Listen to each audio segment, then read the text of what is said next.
And welcome back to high school football here on Country 93.1. Still have not had a chance to see who the Vesterberg player was down on the sideline. Unfortunately, the good news is he has gotten back up to his feet, and the Crusaders will begin this drive, or continue this drive. 1st and 10 at the Vesterberg 29-yard line. Nick Holt under center. Takes the snap, hands it off. Zach Windsor with a nice move. He gets about 5 yards on 1st down as he's up to the 25-yard line. Call that 4 officially. That'll bring up 2nd down and 6. That injury, that scary-looking injury we saw in the last play, that's the last thing you ever want to see in a high school football game, but especially in a game of this nature. It's already been decided. Either way, you know, it's for the team that's getting beat like Vesterberg or the Crusaders. When the game's already been decided, you'd hate to have an injury. 2nd down and 6. T formation for MCC. Holt's going to hand this one off to Tommy Scott, and they fumble it as a missed exchange there between Holt and Tommy Scott, and the Wolverines are going to jump right on top of it at the 26-yard line. They will take over. First turnover of the game by MCC, and again, that fumble bug comes back to bug the Crusaders. Well, it's a concern when you're playing in a game that's this lopsided. You can get away with little things. You can get away with a missed block, and you can get away with sometimes being casual with the exchange on the handoffs. But you know, it's something that the coaches hate to see, even though it's not going to affect the outcome, because you know, you're not going to be able to afford it in the upcoming games. So here come the Wolverines, 1st down and 10 from their own 27-yard line, trying to run off the right-hand side, and no room there to go for King on the carry, no gain.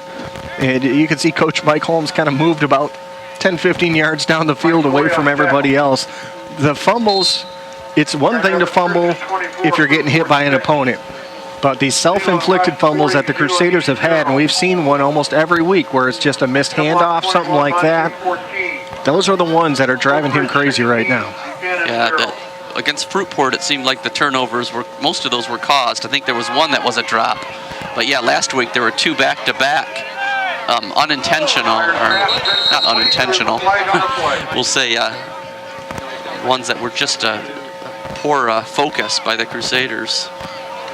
Incomplete pass on the 1st down play from Austin Myers, but a flag goes down in the defensive secondary. We will wait and see. An eligible player downfield is the call against the Wolverines.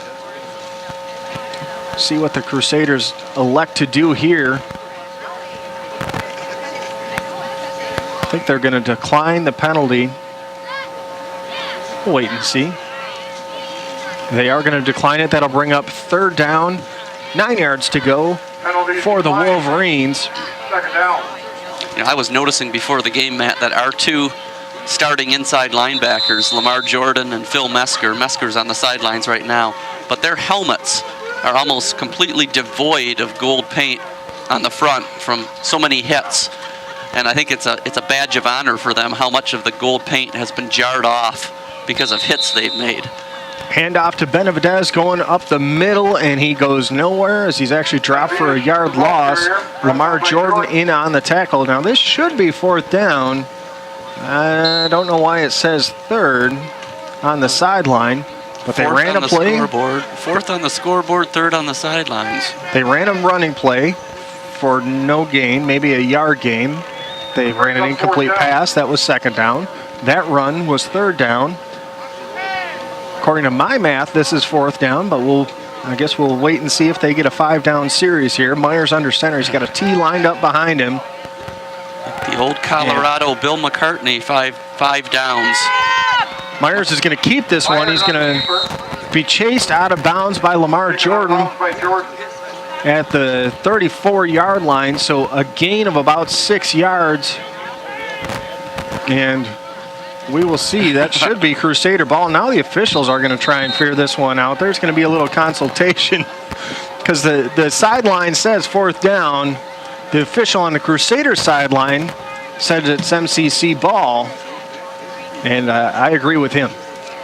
Yeah, well, technically what matters really is the down box on the field. The scoreboard is not not official. What is official is the down on the field. And they are going to give them a 5th down. Although they now just committed a false start penalty as they were trying to quick run up to the line of scrimmage and get one off. So they're going to move back 5 yards. That'll make it 5th down and 9 for the Wolverines with 2:32 left to go. Clock shouldn't be stopped either. Come on, keep this running clock going. There we go. Yeah. You don't hear that very often. 5th and 9. And now the Wolverines are going to elect to punt. Back to field this one is Zach Windsor. He's going to take it at the 45. Here he comes across the 50, trying to go to his left, moving upfield. He's across the 45, knocked out of bounds at the 42, and that's where the Crusaders will take over. 1st down and 10, MCC up 54-8. 2 minutes left to go here in the 3rd quarter of play from Monsignor Karen Stadium. Zach Windsor is another outstanding running back with great feet, great speed. He's seen on defense as well as a cornerback, and just a great backup player in case there's any injuries, and will be there the next 2 years. Nicholas Holt again in at quarterback for MCC. Hands this one off to Tommy Scott coming off the left-hand side. Tommy Scott just gets tackled by the shoelaces after about a 6-yard gain. Good tackle. Jason Mertens, a sophomore linebacker for the Wolverines, and Tommy Scott looked like he had eyes on the end zone right there. Yeah, you know, once these running backs for the Crusaders get a little head start, they're looking to break every one. And one thing we don't talk about enough, I don't think, with the MCC running backs is the way they block for each other. Blake Sanford, Lewandowski, these guys are outstanding, and that's what makes this system work so well. Handoff coming off the right-hand side. There is Sanford as he will fall forward very close to a 1st down. I think he has it. Gain of 5 yards on the play. We're inside the final minute to go here in the 3rd quarter. Again, MCC up 54-8. Michael Coley trying to get his shoe back on.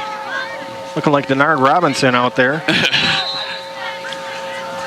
You had to get that in, didn't you? I did have to get that in. Yeah, well, the Vesterberg certainly does not look like the Michigan Wolverines.